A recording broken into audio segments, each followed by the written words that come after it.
A decorated Air Force Reserve lieutenant colonel, a Southwest Airlines First Officer, a husband and father, Timothy Merhar, tragically lost his life on September 4th, just moments from landing at Cambridge, Minnesota. The NTSB has now released its preliminary findings, and they raise some extremely interesting questions. Today, we're not here to jump to conclusions, but to break down what's known so far and talk about the very real lessons this crash might hold for every pilot out there.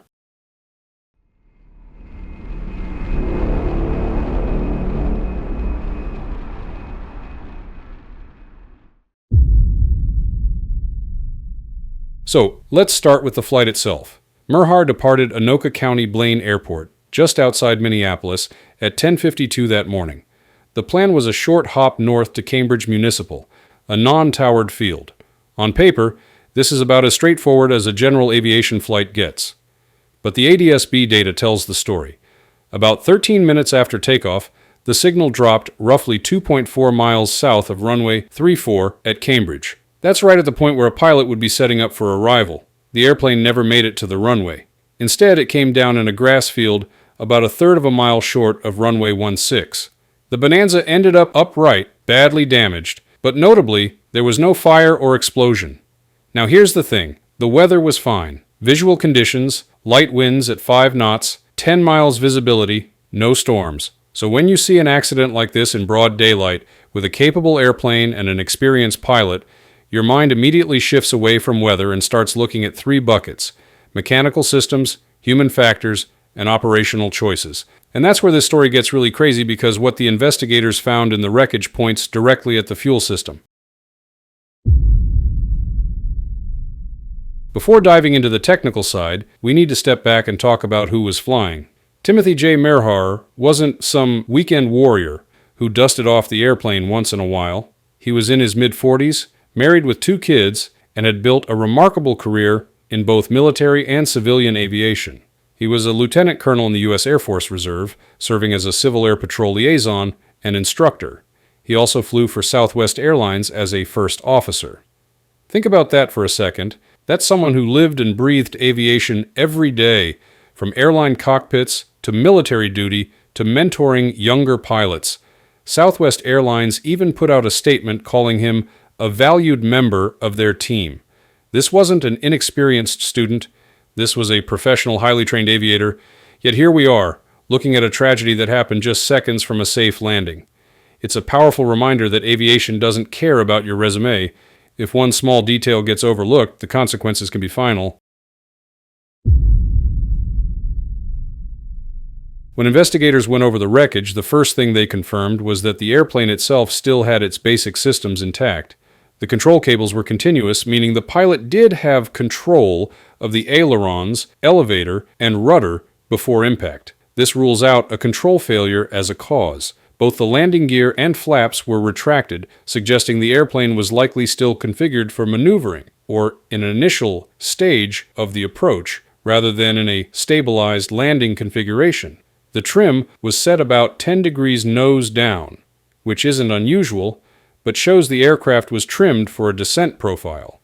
The real clue came from the fuel system. The selector valve, the switch that determines which tank the engine is drawing from, was found set to the auxiliary position. Now here's the kicker. The right main tank still had about 18 gallons of usable fuel sitting in it.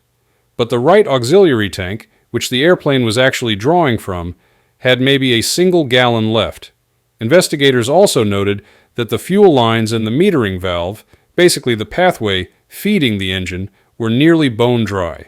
So despite fuel sitting in the main, it wasn't reaching the engine. And this is where procedure matters.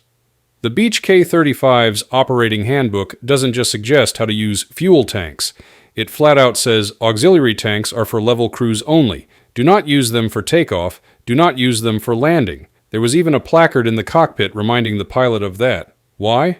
Because AOC tanks don't always feed properly when the airplane is climbing, descending, or banking. They can leave you high and dry just when you need power the most. So the implication here is that if the airplane was still on the auxiliary setting during approach, with that tank nearly empty, the engine could have starved of fuel right at the worst possible moment, low, slow, and with almost no time to recover.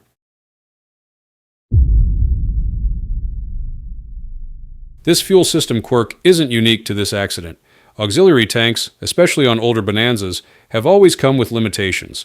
They're small tip tanks, and when fuel is running low, it can slosh away from the pickup during turns or descents, a phenomenon called unporting. Picture shaking a bottle with only an inch of liquid left at the bottom. Sometimes the straw catches fluid, sometimes it doesn't. That's essentially what happens inside these tanks, and it can cause an engine to sputter or quit even if there's technically fuel left. That's why the POH and training materials are so clear. You use aux tanks in level cruise flight when the airplane is steady and balanced. You don't use them when you're close to the ground, turning base to final, or descending to land. The risk is just too high. And unfortunately, this isn't just a theoretical warning. We've seen this play out before. In Oregon back in 2019, a Bonanza went down after the pilot left the selector on auxiliary, even though the mains had plenty of fuel. In Connecticut in 2014, another Bonanza lost its engine on climb because the selector was still set to an almost empty tank. And in Washington in 2022, a pilot failed to manage fuel properly, leading to starvation and a crash in a field. Different pilots, different conditions, but the pattern is eerily consistent. Fuel in the airplane, engine quits because the selector's in the wrong place. Regulators have recognized this issue for decades. The FAA issued airworthiness directives requiring fuel selector placards to warn pilots that no flow exists between tank detents, and they've published safety alerts stressing that fuel starvation is one of the most preventable killers in general aviation. In fact, around 90% of fuel-related GA accidents are starvation or exhaustion caused by pilot mismanagement, not mechanical failure. And that's really frustrating because it's not about some hidden flaw, it's about a simple oversight with devastating consequences. Here's what makes this case even more striking. Timothy Merhar wasn't a weekend flyer. He was an Air Force Reserve Lieutenant Colonel and an airline first officer. In his day-to-day flying, fuel management was automated with warning systems, cross-feed pumps, and redundancy. But step into a 1950s Bonanza, and all of that disappears. You're the automation. If the selector's on aux during descent, the engine will quit. Period. That's a huge contrast, and it highlights why GA fuel systems demand a very different kind of vigilance, even from the most seasoned professionals. So let's talk about the elephant in the room. Did Merhar forget to switch back to the mains before descent? Did he assume the aux still had usable fuel? Was he momentarily distracted? We'll never know for sure until the final report, but the preliminary evidence points toward that scenario. And look, this isn't about blaming him. If anything, it's a reminder that even highly trained professionals can be caught out by human factors. In a GA cockpit, the workload feels light in cruise, but suddenly, at 1,000 feet on approach, it spikes. You're watching for traffic, lining up with a non-towered runway, managing power. If you add in a fuel selector left in the wrong spot, the margin evaporates. Another layer here is transitioning between worlds. In the Air Force and in a 737 cockpit, there are robust systems and redundancies. In a 1950s Bonanza, you are the redundancy. The airplane will do exactly what the selector tells it to do, even if that means pulling from an almost empty aux tank. That mismatch can catch even a seasoned pilot. So what's the real takeaway? If you're flying one of these older GA airplanes, you have to know the fuel system inside out. Aux tanks are for cruise, period. Switch back to mains before you descend.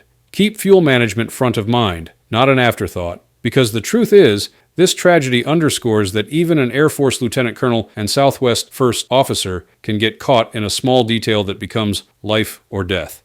And that's why we have to learn from it, not to criticize, but to honor Merhar's memory by making sure others don't fall into the same trap. Aviation is unforgiving, but it is also teachable. And the lesson here, at least from what we know so far, is clear. Fuel management isn't optional.